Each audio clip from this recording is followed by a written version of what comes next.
Bonjour et bienvenue dans ce nouvel épisode du podcast estival. Je suis Virginie, coach en développement personnel et professionnel. Et aujourd'hui, je parle d'un sujet que je trouve intéressant. Sinon, je n'en parlerai pas, tu me diras. Je parle de manque de temps et de lâcher prise. Parce que le lâcher prise, c'est quelque chose qui est un peu mal perçu, mal compris, comment je dirais, mal estimé.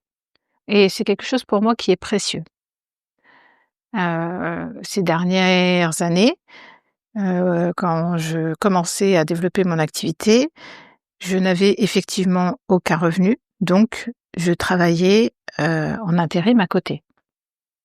Donc là, pour l'instant, j'ai fait une pause dans le travail intérimaire en me disant que je me consacre à développer mon activité et voilà, je ne m'interdis pas de reprendre éventuellement le travail intérimaire si à un moment je vois qu'il n'y a pas de rentrée d'argent. Pour l'instant, je me laisse le temps. Eh bien, il y a eu des épisodes que je vais partager aujourd'hui parce que je trouve que c'est des bonnes explications ou des bonnes, perceptions pour moi de ce que c'est que le lâcher prise. Lorsque j'ai organisé, le sommet de 2024, donc c'était au mois d'octobre et je travaillais en 2/8 et j'avais décidé de diffuser quand même, les conférences en direct. Même si, je n'étais pas forcément là puisque, je travaillais, soit du matin, soit du soir et je diffusais, 4 conférences par jour. Donc ma première conférence tombait un jour où je travaillais d'après-midi. Je crois, ouais, et j'avais décidé de la diffuser à midi ou 14h, je sais plus. En tout cas, je n'étais pas encore rentrée du travail. Donc j'avais bien tout programmé, sur YouTube, ça se programme à l'avance, on programme un direct. Et je m'étais dit: «Bah, tant pis, je serai pas là, mais je verrai s'il y a des commentaires, je répondrai plus tard». Je rentre du travail et là, j'entends un message qui me dit: «Je comprends pas Virginie, ta vidéo, d'ouverture du sommet, elle dure que, 2 minutes». Quelque chose comme ça, je sais plus exactement combien et là, je regarde, catastrophe, je m'étais trompée en postant la vidéo. J'avais posté la vidéo où je faisais les essais de son et d'image. Donc voilà, je me dis: «Bah, super». Je commence mon sommet comme ça, par une vidéo où il y a rien. Super. Les gens qui me connaissent pas, ils vont découvrir une vidéo où il y a rien à voir. Donc évidemment, première réflexion, autocritique. Voilà, c'est malin, tu as voulu tout faire en même temps, faire ton sommet, travailler, résultat, c'est super nul. Ah évidemment, on dit toujours: «On n'a qu'une occasion de faire une première bonne impression». Donc évidemment, les gens qui m'ont découvert ce jour-là par cette vidéo, ils sont obligés de dire: «Mais qu'est-ce que c'est que ce truc?» Donc ça, c'était la première réflexion de me dire: «Mais c'est nul, c'est pas pro, c'est n'importe quoi», autocritique. Sauf que j'avais quand même beaucoup travaillé pour faire tous ces enregistrements, pour tout programmer, pour que tout soit, bien, même si j'étais, pas toujours présente. Donc, deuxième étape, je me suis dit: «Allez, tu as fait ton mieux, OK, tu as fait une boulette, mais maintenant, on assume». Donc je reprogramme la bonne vidéo, je la mets en direct et j'envoie un message tout de suite à tout le monde en disant: «Désolée, j'ai fait une erreur, je me suis trompée de vidéo, voilà», j'explique et je diffuse et puis je dis: «Voilà, c'est fait, c'est comme ça. Maintenant, il faut avancer».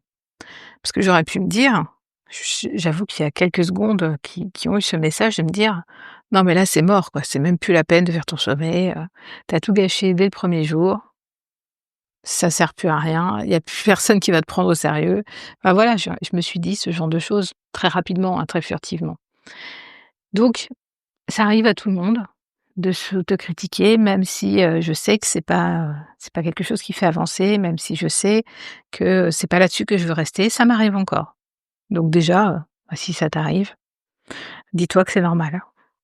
L'essentiel, c'est de ne pas rester dans cet état-là et de se dire: «Non allez, on arrête, Là, c'est ridicule, ça n'avance à rien, ça ne fait pas avancer les choses, et en plus, je me suis dit: «Enfin voilà, il y a eu du boulot de fait, il y a des gens qui ont participé à ce sommet, il y a des belles choses à découvrir, il y a des super beaux partages à faire».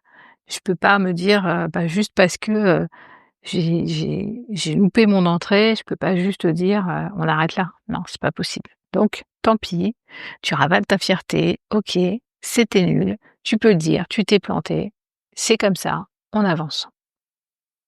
Ça, c'est un exemple de pour moi, de lâcher prise parce que finalement, c'est se dire: «Bah, tant pis, c'est fait, l'affaire la boulette est faite, bah, faut rebondir maintenant, quoi». Il faut le prendre comme ça et il faut faire avec.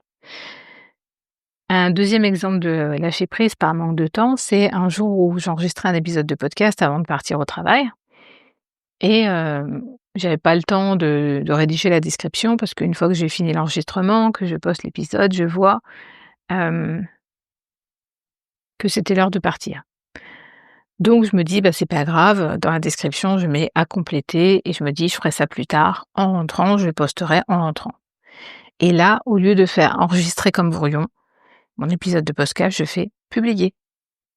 Donc mon épisode de podcast est paru avec, en description, à compléter et là, je me dis: «Oups, 2 solutions s'offraient à moi». Soit je retirais tout de suite l'épisode en me disant: «Bah, non, je peux pas laisser ça comme ça». C'est pareil, encore une fois, ça fait pas pro, s'il y a des gens qui voient ça, ils voient cet épisode de podcast avec la mention à compléter. Bonjour l'image. Mais si je faisais ça, je me mettais en retard au travail et bien, je me suis dit: «Non, tant pis, l'épisode, il sera comme ça, il y a quand même du contenu». C'est toujours pareil, il y a quand même du contenu, il y a quand même, un message, même si, la description, bah, c'est pas ça. Tant pis, je corrigerai plus tard et c'est ça, c'est l'idée de se dire, il y a un moment où on peut pas tout contrôler, on peut pas réussir à tout faire bien, même quand on fait de son mieux, même quand on essaye de s'organiser au mieux, on peut pas. Donc il y a un moment où, bah, ouais, les choses sont faites, c'est fait. Est-ce qu'il y a mort d'homme? Non. Est-ce que ça enlève de la valeur à ce qui est donné? Non. Simplement, ça donne une mauvaise image, effectivement. Donc on peut dire que d'un point de vue marketing, c'est pas une bonne chose, mais est-ce que c'est ça mon métier? Non. Donc tant pis si, certaines personnes ont pensé que ce n'était pas pro et se sont détournées. En fait, je me dis: «L'essentiel, c'est quand même le message». Donc voilà, j'ai lâché prise et ce qui est important, à mon avis, à retenir de ces 2 expériences, c'en est 2 parmi d'autres, hein, j'aurais pu partager plein d'autres choses, c'est que si tu as des journées bien remplies, c'est normal qu'il y ait des choses qui t'échappent et je crois que là-dessus, le message, c'est vraiment de pas hésiter à lâcher prise et c'est pour ça que c'est important de bien définir ses priorités. Pourquoi? Ben, parce que si on a bien défini ses priorités, ça aide à ne pas regretter ce qu'on n'a pas pu faire par manque de temps. On définit ses priorités, on fait ce qui est le plus important et le reste, eh ben, si on n'a pas eu le temps, tant pis. Si on n'a pas le temps pour peaufiner quelque chose qui aurait dû être mieux fait, qu'on aurait eu envie de mieux faire, tant pis. Au moins l'essentiel est fait. Le gros du travail est fait, le message est passé. Voilà, c'était mon petit message du jour et comme toujours, si tu sens toi aussi que des fois tu as du mal à lâcher prise, si tu te sens débordé sur certaines choses parce que tu manques de temps et que tu as l'impression d'oublier de faire des choses importantes, peut-être que tu as un problème de priorité, peut-être que ça pourrait te faire du bien d'échanger avec quelqu'un pour justement mieux définir tes priorités et revenir à l'essentiel. Donc je te propose un rendez-vous sans engagement, en toute confidentialité, gratuitement, pour en parler. En attendant, belle journée, bonne soirée ou bonne nuit et à demain. Au revoir.